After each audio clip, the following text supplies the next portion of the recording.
Hello, YouTubers.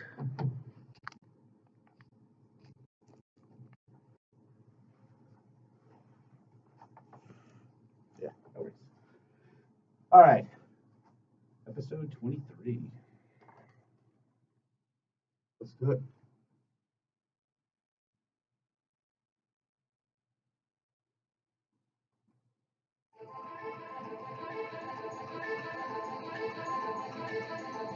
Beneath all your joys, don't forget the thoughts of misery. Do you ever visit them? Man, if I believe that, I would sell everything I had and go to the furthest mountain and help people. You think there is even an inkling that God exists, you should read said Bible. Let's not waste our days. Let us number our days and recognize that we were created for the purpose of glorifying God with each and every one of our actions. This is a Lord's Army radio dispatch. All right, thank you for listening to the Lord's Army Radio Dispatch. I'm Skip. I'm Michael. And this is episode 23, and we are continuing with the Sermon on the Mount. But just a real quick interruption, as we did last week as well. Tonight is the premiere of Pilgrim's Progress in local theaters here in Greenville. It's all over the country, really, but there's two theaters here, one in Simpsonville and one on Woodruff Road in Greenville that are playing it. So you heard this trailer last week if you were listening, but here, let's do it one more time. Again, it comes out tonight.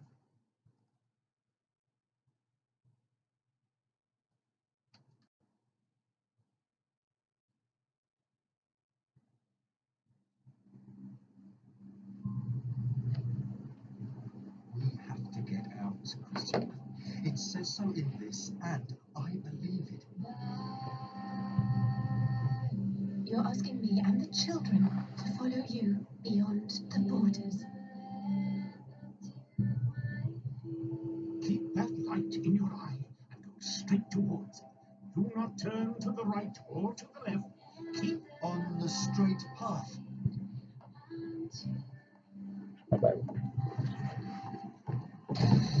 When he's trying to get Christiana to leave the city of destruction,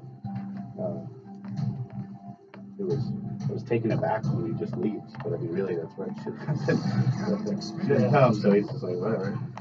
Yeah. That is hard to think about, but it's You true. reach your destination. What will become of those Part two, she perhaps Spoiler. will save themselves? And he's able to help her. Yeah. What of them?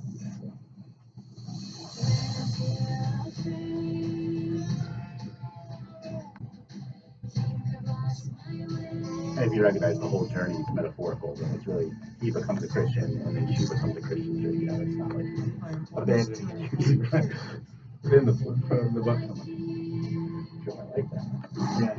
Especially for my kids. Right? Exactly. You guys better become Christians, or I'm gonna split.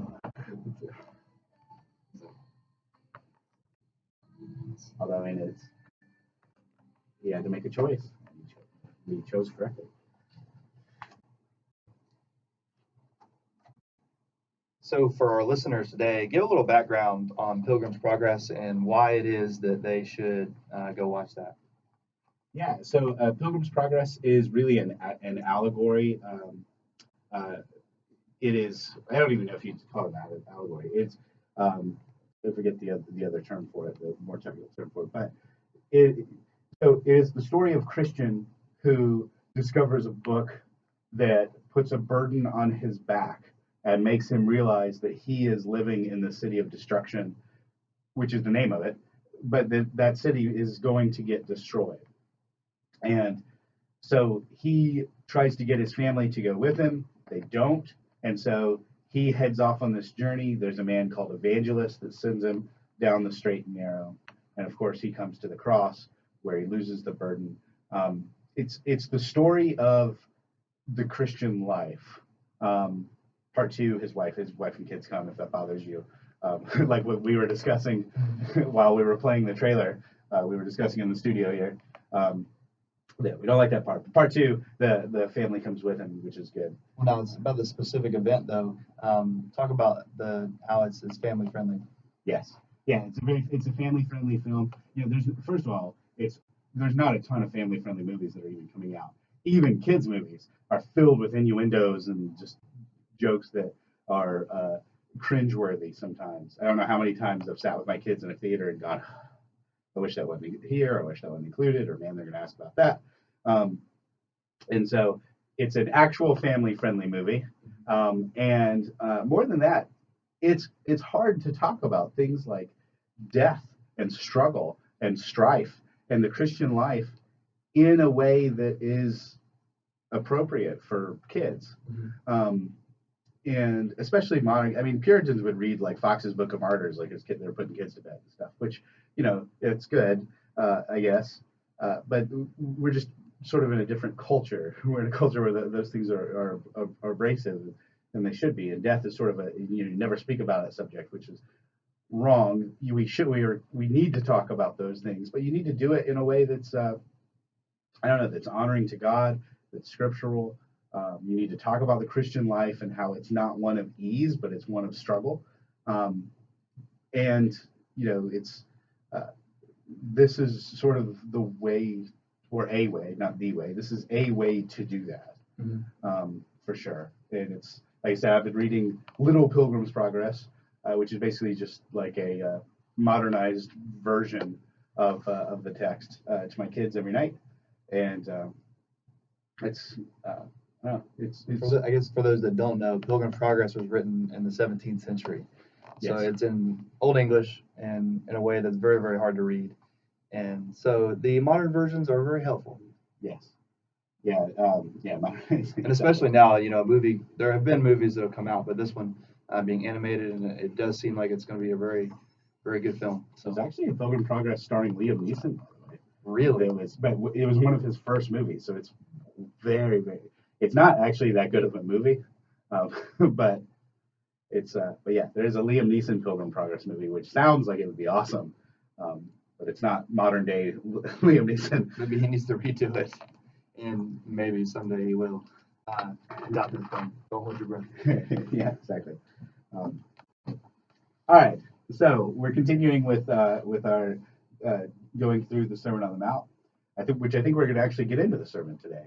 Yes. Which will be, We've been talking about blessedness. We've been talking about the backstory, the background information. So I guess today, you know, I'll start reading on Matthew 5, starting in verse 3. This is actually Jesus, you know, opening his mouth. Verse 2, verse 3. Blessed are the poor in spirit, for theirs is the kingdom of heaven. Blessed are those who mourn, for they shall be comforted. Blessed for the meek, for they shall inherit the earth. I guess we can go stop there because I know we're going to want to dive into these individually. But as we talked about last week, it's not that, you know, a person has one of these things and not the other. We should strive to have all of these things and grow in all of them. Yeah, exactly. It's not either or.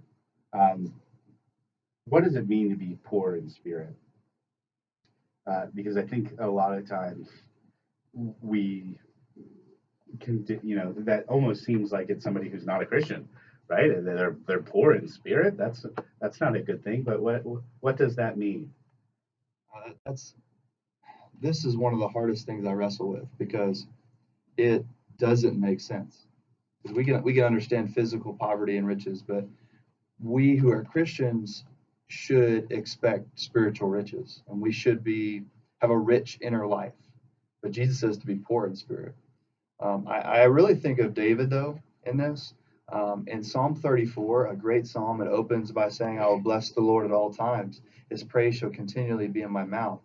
It's a praise psalm, and one of the things he talks about in Psalm 34:6, David, the king, describes himself in this way: "This poor man cried, and the Lord heard him and saved him out of all of his troubles." So it's a humility before God to recognize without God we are nothing. And to be poor in spirit is to have no reputation of our own, to hide our identity in God, to be lowly in spirit in who we are, and be very rich and wealthy in what God can give us. Yeah, that's I mean that's spot on exactly. I mean, and I think that would have been a section particularly meaningful to the one who records this, the human who records this, Matthew, who uh, was described. You know, you have the tax collector and the Pharisee. Um, I don't know if it's the tax collector who's the one who's being poor in spirit, who's uh, recognizes, oh, be merciful to me, God, a sinner, because he recognizes that he's not worthy. Whereas the Pharisees like, hey, God, thanks for making me worthy. Man, I'm so much better than all these other people.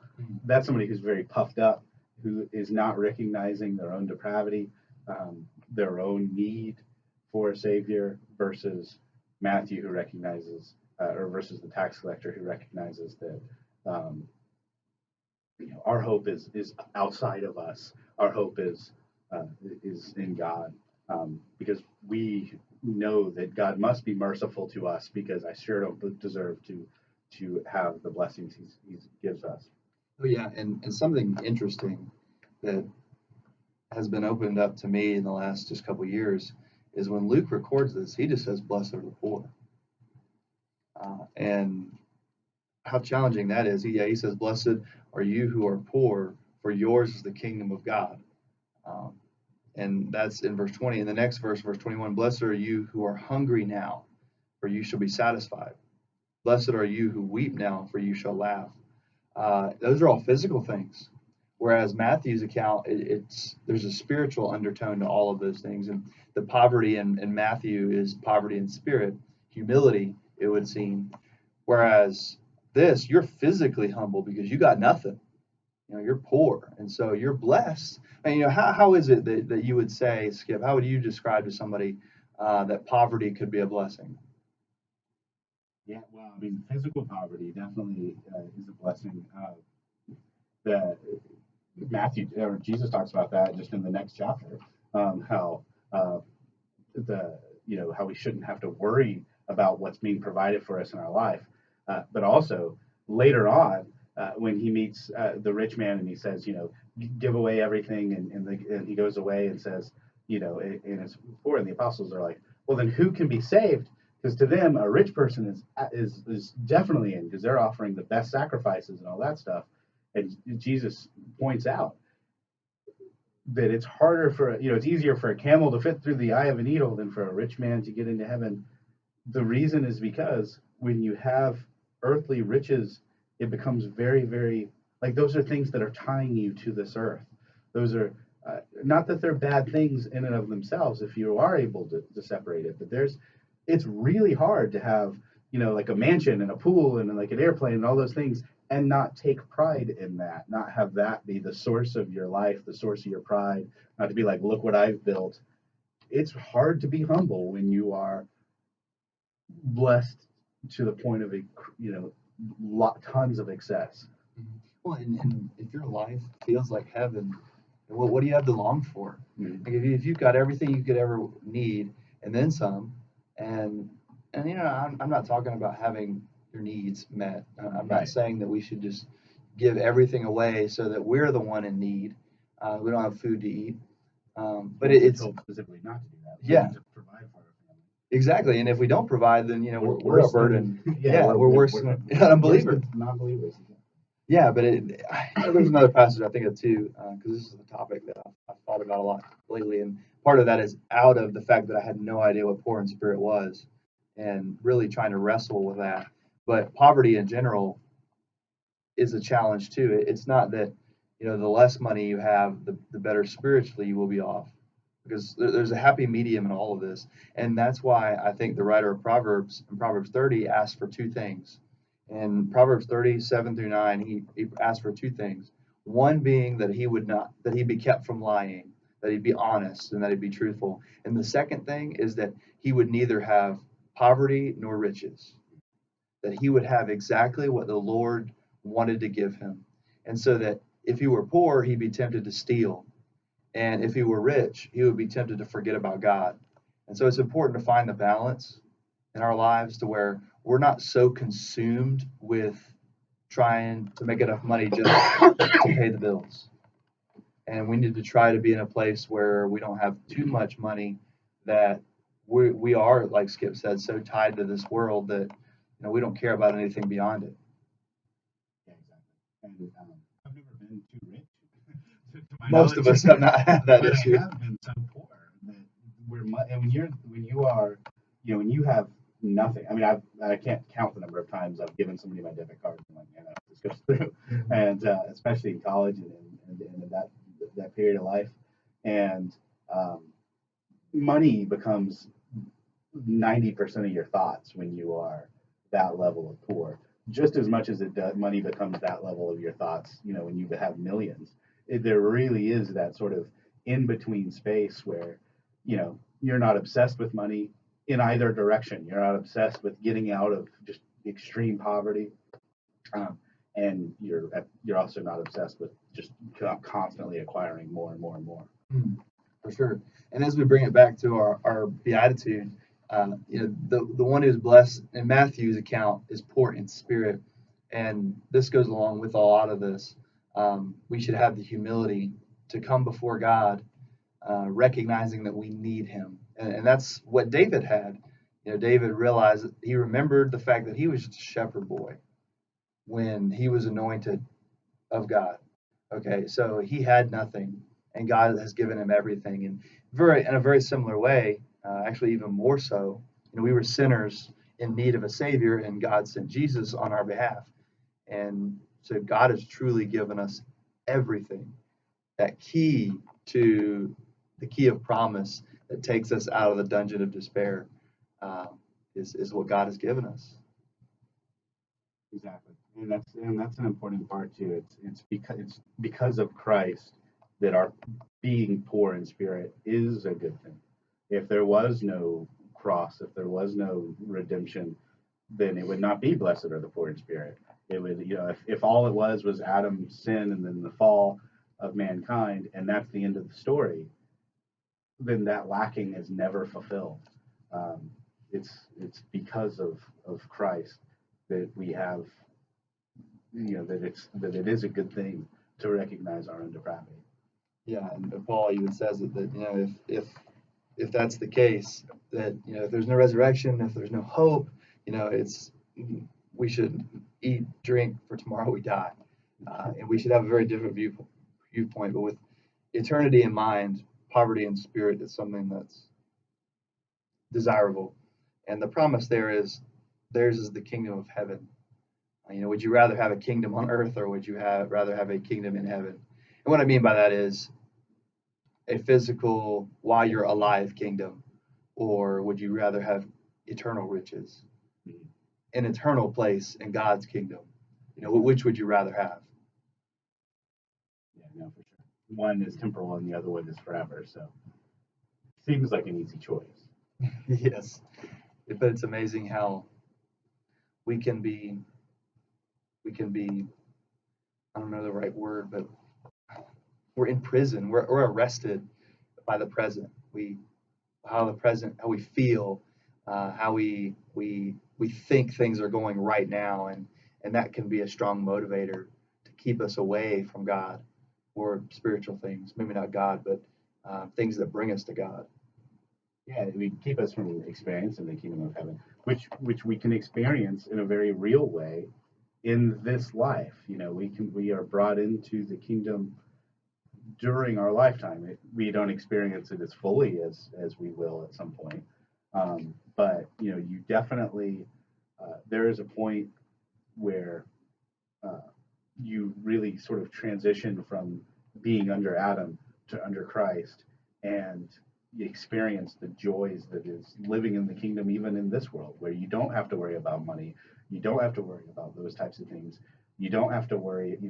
My daughter's sick right now, and in one sense, I'm concerned with that. We don't know exactly what's going on, but it seems to be a pretty serious thing, whatever it is, and uh, we don't know what's going on with that. But at the same time, I take great comfort in the fact that I know ultimately it's going to be okay, even if she were to, and I hope this, of course, doesn't happen. But even if it were to be the ultimate bad thing, if she was given, a short time on this earth, which we don't think is the case, you still have that joy because I recognize that this world is temporary. I have a short time on this earth. We all have a short time on this earth. So you don't have. It really is a sense of joy that goes beyond anything that I think people could understand who are outside of that kingdom promise could understand. Yeah, for sure. And that's a piece that is above anything this world can offer. And it's really hard to explain, and you really can't explain it. You just have to experience it. Yeah. I mean, because what he's talking about, something pretty severe with one of his children, and I can imagine being in your shoes. But the peace that God provides, I know that you have a lot of comfort from that, and you should. You should. Right. And so for you out there listening, understanding that money is not everything, and that Matthew even says, "Blessed are those that are poor in spirit." And when we have humility before God, we trust that He will exalt us. James talks about that, how we should humble ourselves before God, and He will exalt us. And so it's important to understand who's in control of everything and where our peace comes from. Yeah, and that's it. So we got through a verse today, so we're making progress. So I hope you guys enjoyed the next 4 years as we go through the Sermon on the Mount. Hey, that'd be awesome. Yeah, exactly. No, absolutely. There's things for sure. All right. Thank you so much for listening. If you like this podcast, then please do so on whatever thing you're listening on. Like it. If you could leave a review, that helps us show up in search results and those things as well, which is important. We want to reach more people with these words. Thank you. Please, for more training and resources, go to lordsarmy.org. We're in the middle of Mission Upstate. If you haven't done so already, please take the pledge. lordsarmy.org/Mission Upstate. Thanks so much for listening. Have a great week.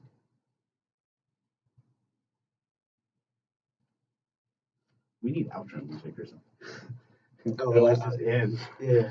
Always. We'll see if we can make that happen. Thank you for listening, watching, and listening.